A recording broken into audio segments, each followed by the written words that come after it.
امام محمد باقر علیہ السلام سے اللہم صلی علی محمد وعلی محمد. روایت ہے کہ شب قدر کے بعد جو سب سے زیادہ اللہ سبحانہ و تعالیٰ عطا کرتا ہے اپنے بندوں کو اس رات میں، یعنی شب نیمہ شعبان میں. اور امام نے فرمایا کہ اس رات میں خدا کا قرب تلاش کرنے کی کوشش کرو.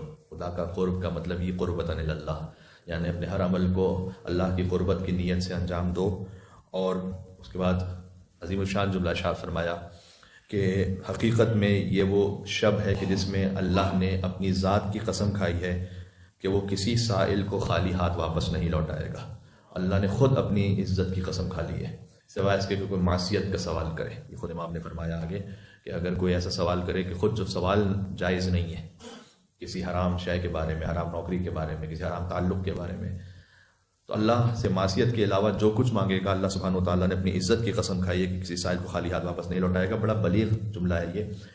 اس میں سائل کو خالی ہاتھ نہیں لوٹائے گا کا مطلب لازمی یہ نہیں ہے کہ جو مانگا ہے ایگزیکٹلی وہی شاید اللہ دے دے، بلکہ ہو سکتا ہے کہ اس سائل کے لیے کچھ اور اس کی حکمت کے مطابق بہتر ہو، تو اللہ سائل کو خالی ہاتھ نہیں لوٹائے گا. یعنی جب کوئی سائل آیا ہے تو اسے یا تو وہ عطا کرے گا جب وہ مانگ رہا ہے، یا اس سے بڑھ کر اور بہتر کچھ عطا کرے گا.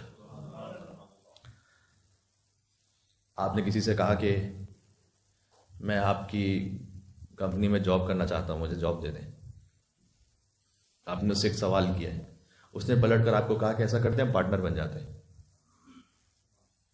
تو اس نے آپ کے سوال کو رد نہیں کیا، وہ نہیں دیا کہ جو آپ کہہ رہے تھے، بلکہ اس سے بڑھ کے دیا. تو اگر کچھ اللہ سبحانہ و تعالیٰ سے آپ نے اس شب میں مانگا تو یا تو وہ عطا کرے گا جو آپ مانگ رہے ہیں، یا اس سے کچھ اور وہ بڑھ کر عطا کرے گا کہ جو آپ نہیں سوچ رہے ہیں، اور وہ اللہ عطا کر دے گا. لیکن اللہ نے اپنی عزت کی قسم کھائی ہے کہ سائل خالی ہاتھ نہیں جائے گا. اور اہل بیت علیہ السلام سے یہ روایات بھی ثابت ہیں کہ شب قدر اللہ تعالیٰ نے رسول اللہ سے مخصوص رکھی ہے ان کی عظمتوں کے لیے، اور شب نیمہ شعبان اہل بیت کی عظمتوں سے مخصوص رکھی ہے. تو آج کی رات کے چند اعمال ہیں، ان میں سے ایک ہے غسل کرنا جو گناہوں کی کمی کا سبب ہے. البتہ اس کے بعد اگر آپ نماز پڑھنا چاہیں تو آپ وضو کر لیجئے گا. غسل رجا کی نیت سے کریں، رجائے مطلوبیت، اس امید پر کہ اللہ سبحانہ و تعالیٰ اس پر اجر عطا کرے گا. دوسرا عمل رات بھر جاگنا. کل بھی میں نے خطاب میں اس بات کو عرض کیا تھا کہ انسان کوئی اور کام نہ بھی کر رہا ہو، دعا سے عبادت سے آپ خستگی محسوس کر رہے ہیں، آپ کہہ رہے ہیں کہ بھائی فقط میں بیٹھا رہوں، کوئی معصیت کا کام نہ کروں، لیکن میں جاگ رہا ہوں، فقط رات جاگ کے گزاروں گا. امام نے فرمایا کہ جو آج رات جو اب آنے والی ہے شب 15 شعبان جاگ کر گزارے، اللہ اس کے دل کو اس دن زندہ رکھے گا جب بہت سے دل مردہ ہو چکے ہوں گے. تیسرا عمل، پہلا عمل غسل انجام دینا، دوسرا عمل رات جاگ کر گزارنا، تیسرا عمل زیارت ابا عبداللہ الحسین علیہ السلام نعرہ صلوات اللہم صلی علی محمد وعلی محمد. شیخ عباس قمی جیسے بڑے محدث نے اس بات کو لکھا کہ آج کی رات کے بہترین اعمال میں سے یہ عمل ہے زیارت امام حسین علیہ السلام. کربلا معلیٰ میں 40 کے بعد جو سال کا سب سے بڑا اجتماع ہے وہ عاشور کا نہیں ہے بلکہ شب 15 شعبان کا ہے، اور خاص الخاص ایک اہتمام ہوتا ہے. تو گناہوں کی بخشش کا سبب بھی ہے زیارت امام حسین. اور پھر فرمایا امام نے کہ جو چاہتا ہے کہ 1,24,000 انبیاء سے مصافحہ کرے، اسے چاہیے کہ شب 15 شعبان زیارت امام حسین کرے. تو ایک عجب ہی تاثیر امام حسین السلام کی زیارت کی آج کی رات میں. اور پھر یہ فرمایا کہ زیارت امام حسین علیہ السلام جو کم ترین، اس کا آسان ترین طریقہ ہے وہ یہ ہے کہ اگر کوئی کربلا نہیں پہنچ سکتا تو پھر اضافی شرط ہے یہ کہ چھت پر جائے اپنے، یعنی ایک زیر آسمان ہو. اگر آپ زیر آسمان کر سکتے ہیں اس عمل کو تو آج کی رات کم از کم ضرور کیجیے گا اس عمل کو. اور داہنے باہنے نگاہ کرے.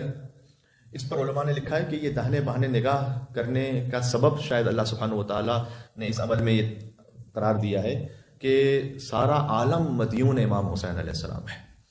داہنی طرف دیکھو، باہنی طرف دیکھو، امام حسین علیہ السلام کا کرم ہے.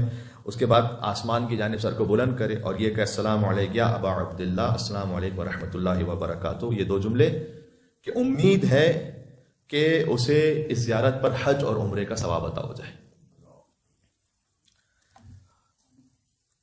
پھر 5 مختصر دعائیں ہیں کہ جو آج کی شب میں ہیں، وہ آپ مفاتح الجنان میں دیکھ سکتے ہیں.